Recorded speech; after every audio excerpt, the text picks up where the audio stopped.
Hello, j'espère que ton poney va bien. S'il y a du bruit autour de moi, je m'en excuse. Comme vous le voyez, nous sommes dans la sellerie / en vrai c'est un garage. Et j'ai un petit chaton qui trouve l'environnement hyper amusant et il fout le bordel. On se retrouve aujourd'hui pour une vidéo dans laquelle je vais te donner mes petites astuces pour gérer au mieux ton budget shopping équestre au cours de l'année. Si tu aimes bien le sujet de la vidéo, n'hésite pas à me mettre un petit pouce en l'air et à me dire dans les commentaires quels sont tes trucs à toi pour ne pas péter les scores au niveau de ta carte bancaire.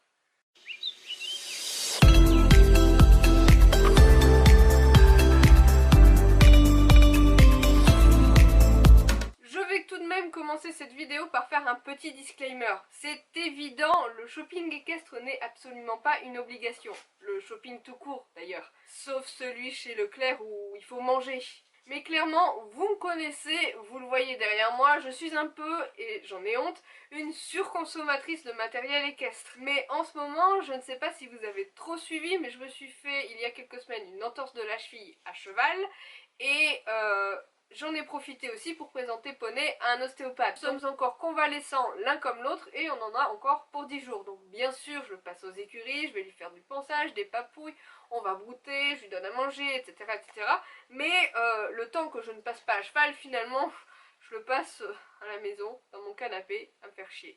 Et personnellement, quand je suis dans mon canapé à me faire chier, je finis toujours par flâner sur les boutiques équestres. C'est une vraie maladie. Mais aussi pour le côté innovation, nouveauté, nouvelles tendances, les nouvelles couleurs, et ces collections qui évoluent d'année en année. Moi, c'est quelque chose qui me branche, pour lequel je m'intéresse, et ben, c'est difficile de temps en temps de ne pas craquer. Du coup, comme je le disais au début, je ne suis pas millionnaire et je suis obligée de m'imposer des règles shopping pour des raisons évidentes. La première d'entre elles, c'est qu'en chaque début d'année, je me fais une wishlist. Il est évident que je ne la respecte absolument pas, ou en tout cas à côté de ça j'achète un millier de choses et il y a des choses dans cette fameuse wishlist qui ne m'intéressent plus au bout d'un moment. Mais voilà, chaque début d'année je me fais une wishlist avec les valeurs maximales que je souhaite mettre dans chaque élément et ça me permet de revenir de temps en temps un petit peu à la raison. Dans la même idée, c'est à définir en début d'année, c'est de s'accorder un budget maximum mensuel. C'est-à-dire qu'on peut s'accorder un budget de 50, 100, 150 euros, peu importe, on ne le dépasse pas. Et quand on veut s'acheter quelque chose en dehors de l'équitation, parce que oui, il n'y a pas que les poneys dans la vie, personnellement, je suis, selon mon budget, obligée de grignoter un petit peu sur le budget poney pour vouloir m'acheter par exemple une nouvelle palette de maquillage ou quelque chose dans le style. En gros, il faut savoir s'accorder un budget shopping tous les mois et s'y tenir de manière très rigoureuse. Franchement, c'est pas tous les mois facile. Puisqu'on est aussi une génération connectée, il y a selon moi quelque chose à côté duquel on ne doit pas passer quand on a des petits problèmes d'addiction au shopping, c'est de comparer les prix sur internet.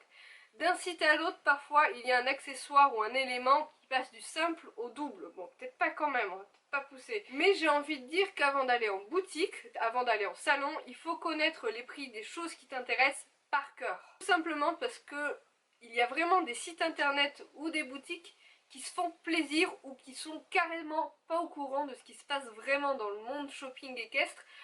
Par exemple des choses d'anciennes collections qui sont toujours au même prix, des éléments qui sont en promotion parfois même sur le site de la marque ou des ventes privées qui te permettent d'accéder à des accessoires qui sont généralement plutôt onéreux à des prix franchement abordables. Aussi, et ça va rejoindre l'idée précédente, c'est de guetter tout ce qui est soldes et ventes privées. Bon, ok, les soldes à part en prêt-à-porter, c'est vrai qu'en équitation on n'est pas vraiment gâté, mais il y a parfois quand même de très bonnes affaires à faire, notamment par exemple pour tout ce qui est couverture au moment de juin et pour tout ce qui est vêtements d'été en hiver. Cherchez la logique. Mais les sites de vente privée tels que Private Sport Shop, hors store privé et même venteprivée.com offrent parfois la possibilité de s'équiper, comme je disais tout à l'heure, pour beaucoup moins cher. Mais il y a aussi sur les sites de vente en ligne des ventes privées. Je pense par exemple à Esprit Équitation qui propose souvent des ventes privées. On a aussi Horse qui tous les dimanches vous propose une promotion, que ce soit moins 20% sur un type d'article comme les couvertures ou que ce soit les frais de port offerts ou quoi que ce soit, ce sont des sites qui généralement proposent des offres promotionnelles qui franchement peuvent faire balancer un petit peu la donne au niveau du panier qu'on va faire chez eux. Autre astuce, et ça j'avoue que c'est assez difficile de s'y tenir, c'est de grouper les commandes. Bon, on a des choses en France qui sont quand même pas mal, qui s'appellent les salons du cheval, les salons de Paris, les salons de Lyon, etc. etc.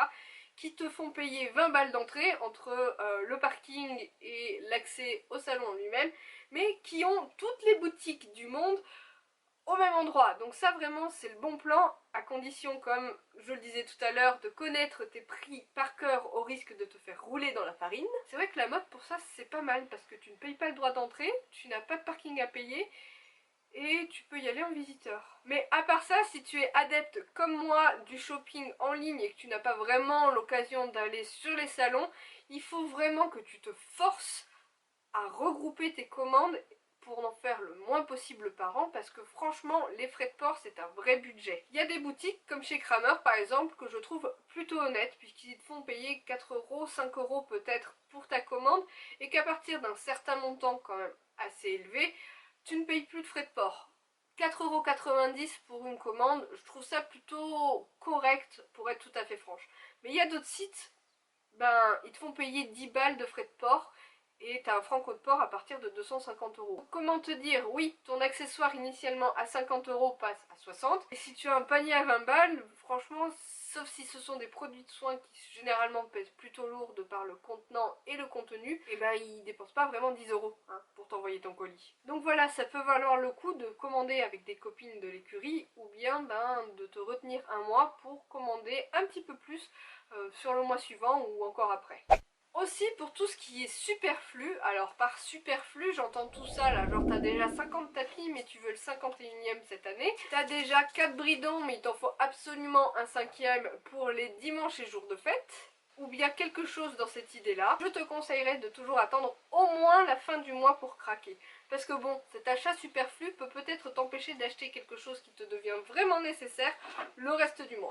Aussi, si tu as un gros achat à faire, quelque chose d'un petit peu cher, il faut penser à un truc qui arrive tous les ans, et bien c'est Noël et ton anniversaire. Tu sais, ce moment où tu envoies le lien à ton chéri ou à ta maman ou à tes amis de l'article qui te fait vraiment envie, qui te fait trop plaisir, mais que franchement, c'est pas le bienvenu dans le budget mensuel, le fameux budget dont je parlais tout au début, et que, ok, bon ben, ils veulent bien te l'offrir sous le sapin, mais pour ça, la petite technique, c'est éventuellement de ne pas être trop chopeuse addict le reste de l'année, ou en tout cas les quelques mois qui précèdent, mais ça vous verrez, je reviendrai bientôt dessus, histoire que ta famille ne se dise pas oh, on va encore lui acheter un truc de poney alors qu'elle s'en achète toute l'année. Dans l'idée de faire des économies et pour t'éviter de dépenser inutilement, tu peux aussi recycler les choses un petit peu dépassées de ta garde-robe, un petit peu oublié, alors que ce soit dans ta garde-robe équestre mais aussi dans ta garde-robe civile. C'est-à-dire que par exemple dans la garde-robe équestre, personnellement je m'oblige de temps en temps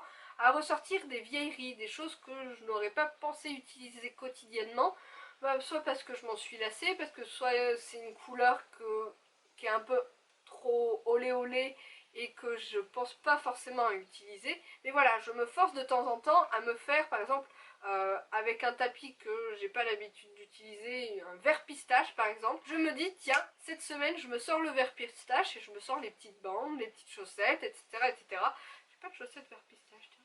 Et voilà, pense à ressortir les choses de ta garde-robe poney quand tu les as un petit peu oubliées. Même si tu t'en es lassé, vraiment donne-leur une dernière chance. Si tu es aussi un petit peu bricoleur, n'hésite pas complètement à donner une seconde vie à ces éléments dans ta série que tu as oublié. Je parle notamment du vieux pantalon blanc avec lequel tu t'es cassé la gueule dans la boue et qui n'est plus très blanc. Une teinture pour tissu à passer à la machine fera l'affaire et tu peux inventer n'importe quelle couleur. Un tapis que tu ne peux vraiment plus voir en peinture, tu peux tout à fait lui redonner une petite coupe sport, ça marche plutôt bien. Si, comme je l'ai évoqué, il y a ta garde-robe civile, c'est-à-dire ta garde-robe pour aller à l'école, pour aller faire les courses. Bref, ton vieux survêtement un peu dégueulasse, il te servira toujours pour aller longer ton cheval ou pour aller le nourrir. Ton sweatshirt un peu délavé, un peu déformé, je suis sûre que tu as dans la garde-robe de ton poney un tapis qui pourrait lui être assorti.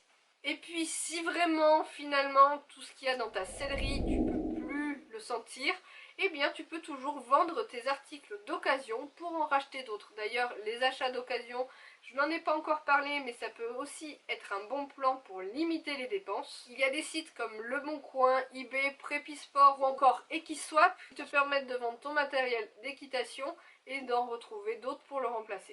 Et enfin, j'ai dit tout à l'heure que j'allais y revenir.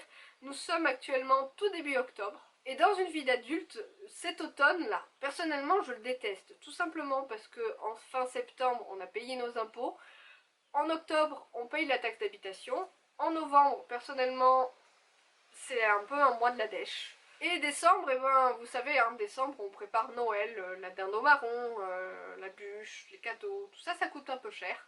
Et qu'en plus, cet automne, j'en ai parlé en intro de vidéo, Elion m'a coûté plutôt cher parce que je lui ai payé une séance des dentistes, une séance d'ostéo, la deuxième quand même en 6 mois, et que ben, je me dis que ce serait pas mal de s'y mettre, c'est-à-dire un sevrage de shopping équestre.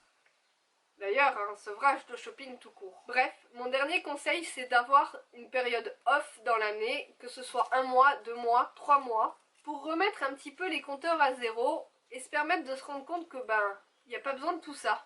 On en profite si ce sevrage n'est pas vraiment nécessaire au niveau de notre budget pour se faire plaisir ailleurs, c'est-à-dire par exemple, moi je sais que si vraiment je devais ne pas dépenser d'argent en équitation, il y a d'autres domaines pour lesquels je pourrais tout à fait claquer mon fric. Ou bien au contraire, ça nous permet de mettre un petit peu de sous de côté pour les fêtes ou pour l'année qui arrive ou pour la prochaine wishlist. Alors je sais, c'est une période plutôt difficile pour toi pour faire ce genre de concession ou de sacrifice carrément, parce qu'il y a Equitalion, le salon du cheval, etc. etc. Mais rappelle-toi qu'à Noël tu as demandé ce truc que tu voulais absolument mais qui coûte une blinde, pour se reporter à une des astuces précédentes, que tu peux proposer à ton cher et tendre, riche, cher et tendre, de t'accompagner en salon pour te faire ses cadeaux de fin d'année. Et de façon moins hypocrite, tu peux tout à fait profiter des salons sans claquer ton fric. Enfin, je crois. Ou faire comme moi, juste ne pas y aller quoi.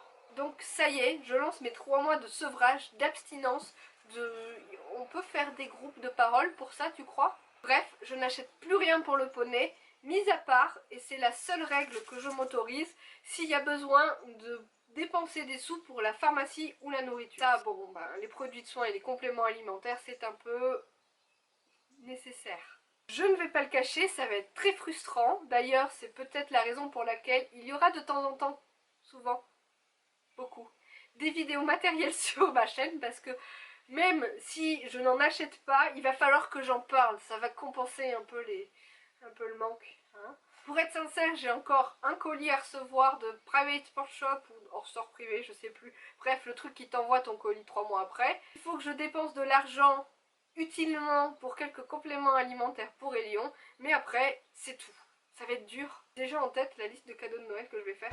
Voilà, j'espère que cette vidéo t'aura plu. Certes, elle a été un petit peu longue, juste pour dire que j'ai arrêté de dépenser mon fric pendant 3 mois. Et si toi, ça peut t'aider à rester raisonnable pour le reste de l'année à propos de tes dépenses équestres, de rien.